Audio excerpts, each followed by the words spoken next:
Whether you're interested in using Bing ads or you're just thinking about doing more search optimization for Bing, it's time that you stop neglecting this search engine and focusing entirely on Google. Now, let's be honest, most of us don't really practice SEO, search engine optimization.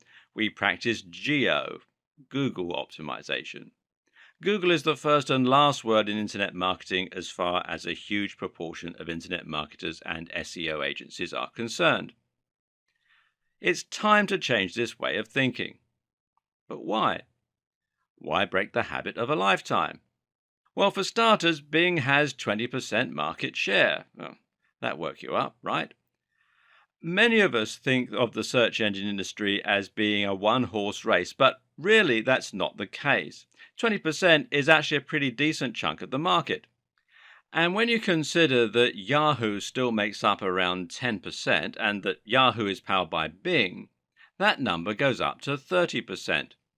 This is a serious amount of web traffic. Now ask yourself, in what other scenario would you be happy to let 30% of a market walk? If I told you that you could get 30% more visitors to your high street store by changing your shop name, you'd change it in a heartbeat. 30% of potential visitors means 30% of potential customers and 30% of potential profit. Instead of earning $50,000 a year from your website, you could be earning $65,000 a year just by paying attention to Bing. Now, that's a massive difference and a free holiday. And there are plenty more reasons to wake up to the reality of Bing as well. For starters, Bing is integrated with Windows 10.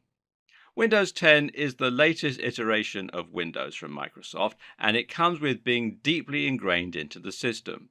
What's more is that Microsoft says this is the last version of Windows ever.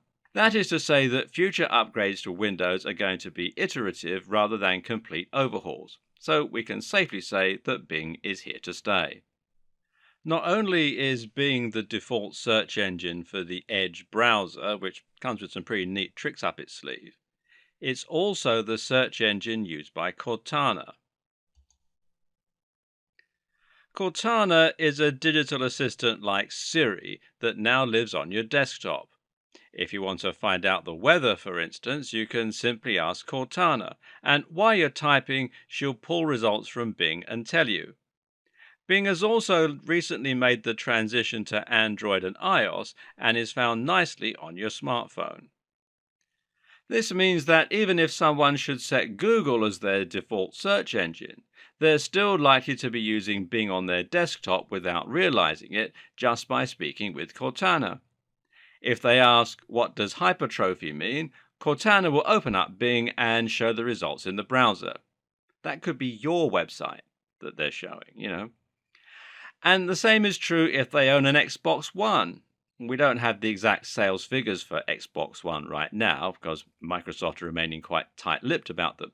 But we do know that they're in excess of 25 million around the world. Xbox One comes with a lot of home entertainment functions, including a browser that you can use while playing games or chatting on Skype. And guess what search engine the Xbox One browser uses? While the Xbox One isn't quite the massive success that Microsoft had hoped for, PS4 still has the lead in the moment. The company is still getting great reviews in all other departments and is generally considered to be firing on all cylinders at the moment. Examples of this can be seen with the success of Windows 10, the Microsoft brand, and the Surface line of hardware. Then there's the huge buzz surrounding the HoloLens. HoloLens is a piece of mixed reality hardware that might well introduce the world to a new form of computing. And guess what search engine it's going to use? Anything could happen in the next few years to upset the apple cart and lead to Google losing market share. For example, Apple have repeatedly threatened to ditch Google as the default browser on iPhone, and this could very easily lead to a seismic shift for the search engine landscape. Then again, it might never happen. But the question is, can you afford to take that risk? Are you happy knowing that all your eggs are in Google's basket? And one last thing to consider is that Bing offers a lot of opportunity for the savvy SEO stroke webmaster. Why is that? Well, simply because Bing is lesser known and there are fewer people trying to rank there.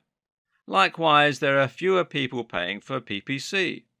That means you'll pay less per click and you'll find it much easier to get to the top of the SERPs.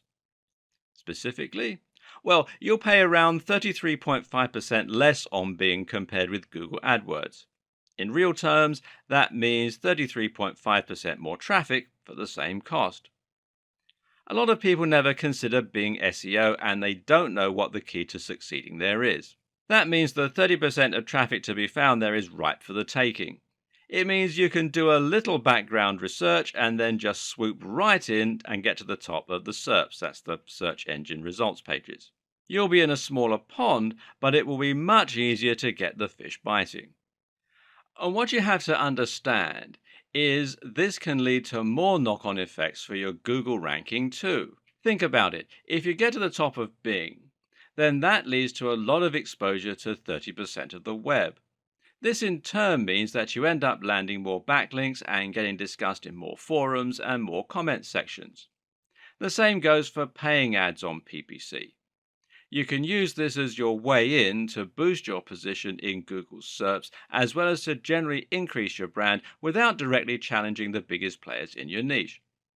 And apart from anything else, if you completely rely on Google for all of your traffic, you put yourself at risk of something going wrong when Google changes its policies, which it does all the time, or should something go wrong with Google itself. Look, this is a video about Bing ads, but that doesn't mean we have to be unrealistically biased towards Bing here. There are still plenty of good reasons to prioritize your Google AdWords campaign. The biggest being simply that Google AdWords lets you reach a bigger audience. But with that said, it makes a lot more sense to make sure that you're on both. The Google apocalypse may never come, but you should still have a contingency plan in case it does. Finally, think about the kind of person who is likely to be deeply ingrained with the Microsoft ecosystem. Who is likely to use Microsoft software suites and hardware? Simple. Businesses. That means executives, CTOs, and managers. And that means they're also likely to be looking at Bing. If that's your target demographic, then you should strongly consider adding Bing ads to your campaign. There are more reasons why Bing might be a better choice for building an effective PPC campaign. For example, it's generally considered that Bing offers superior control over ad campaigns in some aspects. For example, Bing allows you to set different ad campaigns for different time zones, allowing for sophisticated ad scheduling strategies. And this can end up making an important difference to your success. As in comedy, timing is everything for marketing. Likewise, Bing allows you to set more things like location and language for each ad group rather than for each campaign. Bing also allows more precise device targeting, letting you set different bids for different types of devices. It also lets you choose which search partners you want to work with, and it makes it easier to leave out variations of your search terms in order to create a more focused campaign. Oh, and on one little side note, Bing is actually much better looking than Google. Those daily features images really give Bing a relaxing and modern feeling, and the animated ones in particular can actually be reason enough in some cases to head on over to the site. Surely it's worth showing Microsoft some love for that.